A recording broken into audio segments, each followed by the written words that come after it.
Good morning. I wanted to pop in for this week's studio notes to talk to you about finding our own unique artist voice. I'm teaching a course at the moment where this is the primary topic of what we're discussing and learning, and I had a call last night with the students on the course, and we talked a lot about this idea of how to find your own unique voice, how to express something unique in your art. And it's a very common fear among artists that they don't have a unique artist voice, and that if they try and express something unique, they're going to be disappointed. So what I wanted to say today is that the only thing stopping you from expressing your unique voice are all the other voices in your head. The ones that say can't, the ones that say shouldn't, the ones that remind you of rules from some long ago teacher and recall the voices of people who have said in the past that you don't have enough talent or that they don't like your work.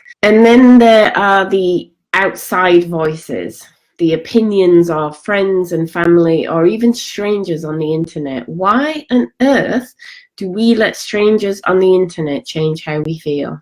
But we do. We post something that we love and it doesn't get much of a reaction, or even worse, someone says something a little bit mean and we just feel punctured.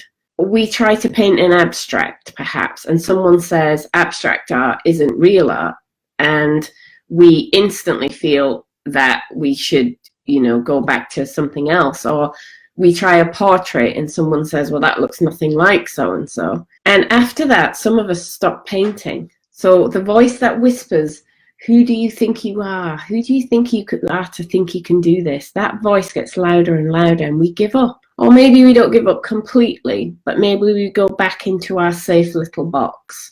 So people like it when we paint flowers, so we go back to painting flowers. But really what we want to paint is wild abstracts. And there's nothing wrong with wanting to paint flowers. In fact, some of the most beautiful art in the world is paintings of flowers. But that's if that's what you really want to do. If what you really want to do is something else, then painting flowers can feel like a prison.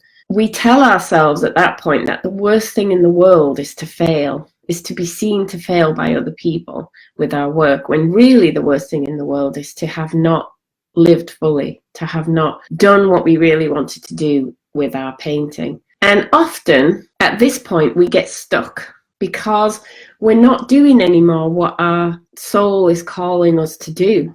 We're feeling this pull to make a certain kind of art, but we're afraid to. And in refusing that call, we're pushing away the most honest and real part of ourselves. And that's when we get stuck.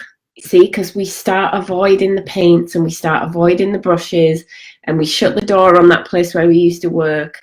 And the longer we stay away, the harder it gets to go back in again. If you've watched me this far, there's something inside you that wants to do more, be more, create something that feels more like you. If there wasn't, you would have turned this off and gone back to doing whatever you were doing before.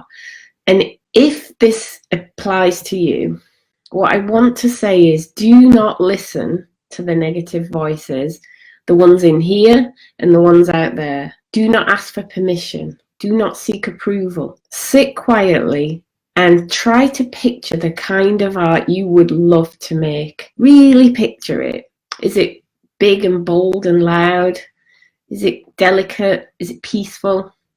Is it on a big scale? Is it really small? It will be different for everybody, but sit quietly and close your eyes and really try to imagine it. And then go get paints and brushes and paint just for you. Promise yourself not to share with anyone for a few months, for a few weeks, for however long you feel comfortable. Paint as if no one is watching, because they don't have to be watching. And just see what happens and what comes out when you do that. It's so exciting to set off on this journey to explore yourself, but the only way you can do it is to not give a damn what anybody else thinks. The minute that you start caring what anybody else thinks, you shut down parts of what needs to be open and free. So that's my challenge to you this week.